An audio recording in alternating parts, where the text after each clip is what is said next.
It's the Happy Families podcast. It's the podcast for the time-poor parent who just wants answers now. I don't understand s'mores. As soon as you melt your marshmallows, you just stick them between the biscuits and the chocolate melts. You've got your gooey marshmallow and you've got this beautiful wheat biscuit. It's amazing. Gross. Just gross. And now here's the stars of our show, my mum and dad. Hello, this is Dr. Justin Coulson. I'm the founder of happyfamilies.com.au. I'm here with Kylie, my wife, and mum to our 6 kids. And we are, like so many of you, struggling at the moment because it's the middle of winter school holidays, or at least it is in Queensland. I know that there's a couple of states where school holidays are just around the corner, but it's cold. The daylight hours are shorter. And frankly, a lot of us have still got work to do. We can't just stop work because the kids aren't at school, and it gets kind of tricky. Kylie, I came across a stat. The average teen spends between 7 and 9 hours each day using electronics. Wow. 7 to 9 hours. So we're talking school holidays, parents are working, the kids are like, well, just figure it out for yourselves, kids.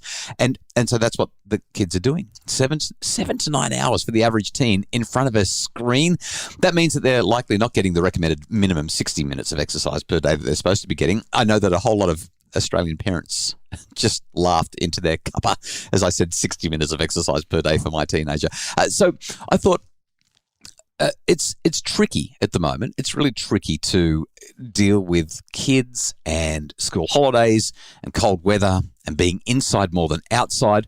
And I just thought, let's have a fun conversation, a brainstorming session. Let's just chuck a whole lot of stuff out there about what we can do when it's cold and we can't always be fully present for the kids so that they don't climb the walls or stare at a screen all day, because we know that's not healthy for them. Well, just to get into character, I'm sitting in our studio with a blanket wrapped around me because I'm freezing. I love that you call it our studio. It's like it's just it's a room that doubles as with concrete walls, multiple other things. And anyway. It was warm when I got here, but it's not so warm anymore. And I'm wearing a jumper. In fact, it was so cold when I came to work this morning. And bear in mind, folks, we are on the Sunshine Coast, right? So we have a low tolerance for cold weather. In fact, I was on a call with a client just yesterday, and this is so embarrassing. I can't believe it. I was complaining about how cold it was. And then I remembered that I was speaking to some people in Melbourne. And they said, oh, it has been cold today. And I said, I know. And then I opened up my weather app. I said, it's 20 degrees right now, but it says that it feels like 19. And they just cracked up.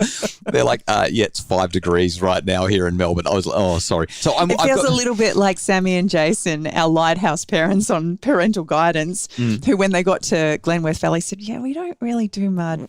We don't do mud and cold. And yeah, we don't do that. So I've actually just put them on. I've got my gloves, my cycling gloves that I wore to the office before we recorded this because I just don't. You scooted over. I don't do cold. Anyway, so likely your kids don't either. They like the heater. They like being indoors. When it was winter, when you were a kid growing up, before we did the brainstorm, and this is part of the brainstorm, I guess, what did you do? And I'm talking about from the age of maybe 12 up. Let's go with your adolescent years because I can't remember what I did before that. What did you do? Well, I was going to say, if you were talking younger, I grew up in New Zealand and... Oh, that's cold. Yeah. It was cold. You're in Auckland, yeah. I didn't actually know it was cold. I love that. So I have vivid memories of me swinging on our swing set in the backyard with the wind blowing in my singlet top and little shorts in the middle of winter. And it wasn't until we moved over to Australia and then it was so hot. I'd never experienced heat like I did when we moved to Brisbane. Yeah, not in winter, of course. No. That the winters felt way colder. Yeah. Interesting. Yeah, because we get such warm We kind weather. of make a joke that Australian summers thinned our blood and I just can't deal with the cold anymore. So I would think in my teenage years, I just hibernated inside under the blankets. Didn't get that physical activity then? No, definitely not. No. I used to love writing in my journal and kind of doing craft and stuff, so I would have spent a lot of time doing that. How did we ever end up together? I don't know. Because my winters, once I turned 13, I was 13 years old, I just started surfing, and my winters and summers, my every weekend, my every school holiday was just, I'm going to catch a bus to the beach and I'm going to go surfing. So I'd put on the wetsuit and go surfing, and it didn't matter what the weather was. I just surfed, and that was was literally it. There's nothing else that I did. Maybe a bike ride now and then. And I was totally outside and totally physical all the time. So you know my favourite kind of weather? Warm weather where we can be at the beach and in the water. No, I actually love this temperature right now as long as I'm moving my body. Right, yes, you've got to be active. If I've got a warm body, I actually love the feel of that crisp air touching my skin. So there's a lot of parents that do not have teenage sons who surf and a lot of parents who do not want their kids, male or female, to be hanging out in the room just writing in their journal or staring at a screen. So let's dive into a whole lot of fun winter activities for our kids that they can do either with or without us to stay sane through these holiday weeks. What have you got written down on your list? I want to hear your list and then I'm going to share a couple of mine. Or maybe we'll sort of Well, you didn't go prep me one. very well because I kind of just assumed that this was going to be parentally navigated. Well, I didn't know let's you do were that as talking well. about doing it on their own. Yeah. So mine probably require a little, depending on the age of the kids, obviously, mine require a little bit of supervision. Yeah. But like I said, I actually think embracing the cold can be so much fun, but you've got to be prepped for it. You don't show up at the snow in your sandals and, singlet top. Sure. So the more prepared you are, Yep. the more you can enjoy it. So, having a brazier or using a big wok in the backyard and creating a little fire, all rugged up and you wear your beanies. That was the first thing I was going to say as well. It's a nighttime activity, but get your kids, even if they're 4, 5, 6, 7, get the kids to come over and stick some marshmallows on some sticks. You can buy a cheap brazier from Bunnings or Kmart and just toast the marshmallows. Let the kids have fun for an hour or so in the backyard. We found a cheap way of making s'mores that doesn't take any effort at all. I don't understand s'mores. I know that we've got some American friends and they're all about s'mores. I think s'mores are just disgusting. You love them. Away you go. Say why you love them. I just use chocolate wheaten biscuits. Yep. So as soon as you melt your marshmallows, you just stick them between the biscuits and the chocolate melts. You've got your gooey marshmallow and you've got this beautiful wheat biscuit. It's amazing. Gross. Just gross. What else is on your list? I'm doing a camp out inside. So when we were in Brisbane, we had very high ceilings in our lounge room. We actually put the tent up inside the living room. We put literally, what is it, an 8 or 10 man tent, and we just It took up the whole living room. It was really hard getting the tent pegs through the floorboards. No, I'm just kidding. We didn't do that. And one of those pop-up tents, and it was great. And the kids thought it was amazing. Yeah, we literally just camped in the living room with the big raked ceilings. But most of us don't have the option of doing that, and, moving our furniture around that much. So, having a camp out, when kids used to make like blanket forts. Yeah. Have a camp out like that. It doesn't matter how old you are. There's literally nothing stopping you, though, putting up like your 2-man or your 4-man tent in the living room. Just push the lounge chairs back and put the tent down and sleep on the air mattresses or drag the kids' mattresses out of their beds and stick them in the tent. It's a little bit of hassle, but it's so much fun. And the tent isn't going to blow away. You don't actually need tent pegs when you're putting it up in the living room. You can put the air conditioning on. Yeah, that's right. But it still feels like a camp out. Or if you want to be really brave and you're lucky enough to have enough space in the backyard, go and camp out in the backyard or let the kids camp out in the backyard. It's one of my favorite school holiday things when I think I was probably about 12, maybe 11, is we would literally put a 2-man tent up in the backyard. I'd do it with one of my mates, and then we'd walk down to the shops and we'd buy, $2 worth of Hubba Bubba and some chocolate buds and whatever other treats we wanted. And then we'd camp out in the backyard tent, chewing Hubba Bubba all night long and talking about life, the universe and everything. And it was just so awesome. And it felt really safe as well because we were Life and the universe. I just can't believe you just said that. Yeah, life and the universe. You were talking about girls. Probably, almost certainly. All night long. And so doing that kind of thing, like the camp out, inside or in the backyard, it's totally safe, it's totally convenient, but the kids feel so awesome. It's just so novel.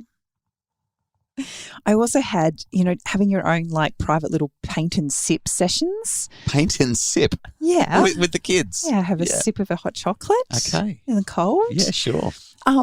There's just something really raw about being able to do that and not have any expectations about the outcome and just, getting creative together.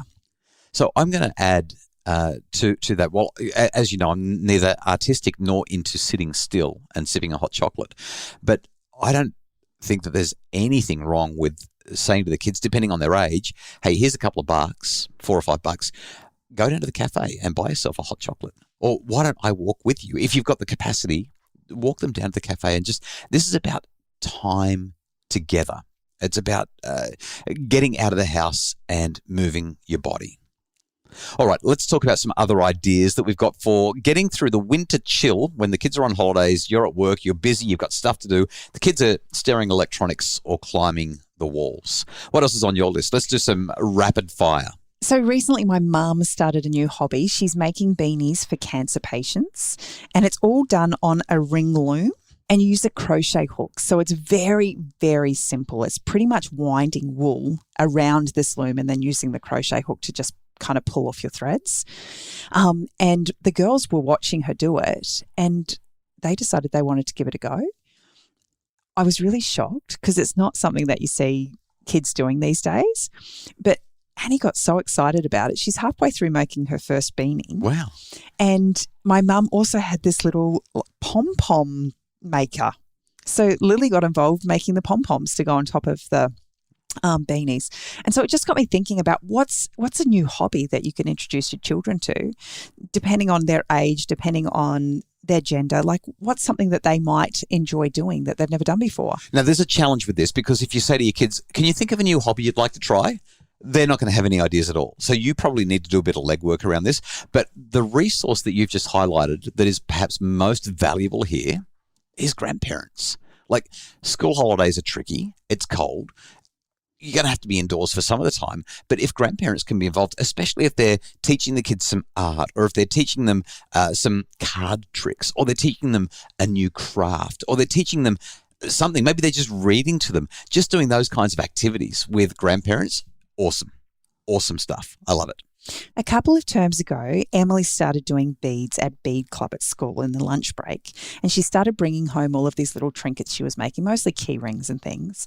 And so when her birthday came around, I thought, you know what, she's actually really enjoying this. I'll get her some beads. Yes. So I spent $20 on this box of beads, and I think she's made probably, I don't know, $60, $70 from this one box of beads because she's been so intent on making her own little creations. And then she goes down to our street corner and she bugs all of the neighbours that are walking their animals. Whoever walks past, would you like to buy one of my necklaces or bracelets? And she's got it all worked out. These ones are $2 and these ones are $3. And our beautiful neighbours are getting taken to the cleaners by a 9-year-old with a sweet smile. Keep buying her things. they just can't say no. But what I love about it, and this kind of, I guess it's twofold.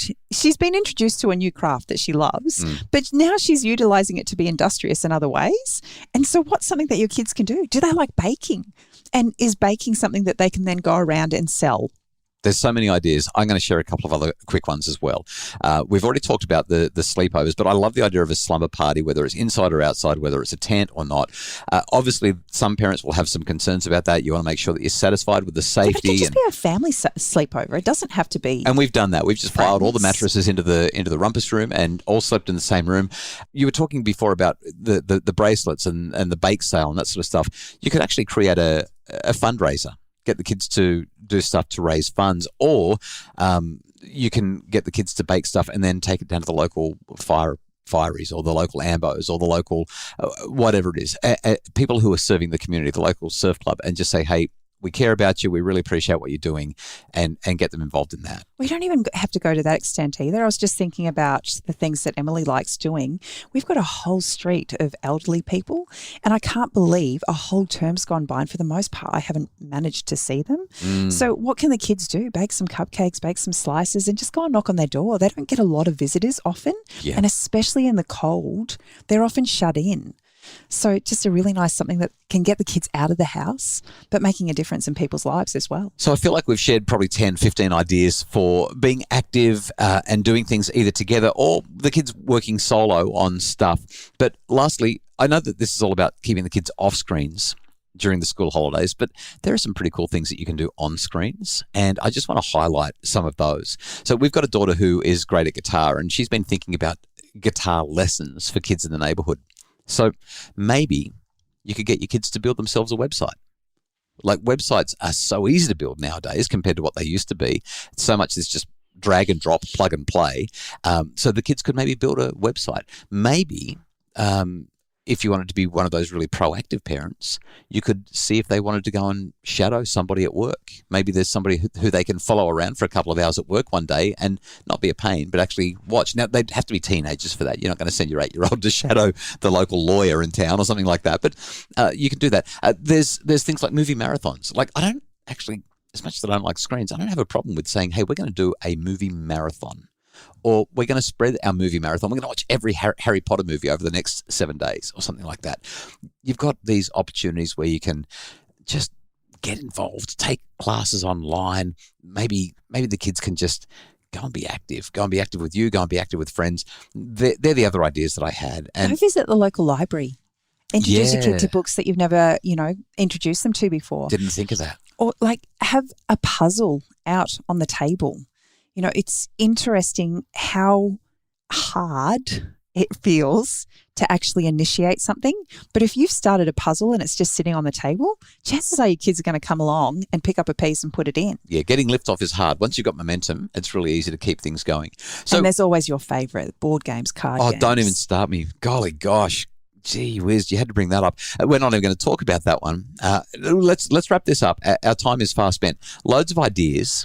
Requires effort. I think that's the main thing, and that's why so many people get stuck. You know the one that we haven't said? No. Play dates. Oh, yeah. Play all dates. the time. Do as many as you can. It's so good for the kids. But we really hope that these ideas are a little bit of inspo to help you get going with the school holidays. If the weather's a little bit cold and everything's a bit daunting and everything feels hard, there's lots to do. It just requires some time, some effort, some intention, and a good thought starter. So hopefully... And a jumper. That's what we've given you. Yeah, there's no such thing as bad weather. There's just a lack of preparation for the bad weather. We really hope this has been a useful and inspiring way for you to find some winter activities for your kids during the school holidays. Thank you so much for listening. The Happy Families podcast is produced by Justin Rowan from Bridge Media. Craig Bruce is our executive producer. For more information about making your family happier, visit happyfamilies.com.au or grab a copy of my brand new book, The Parenting Revolution, in stores now.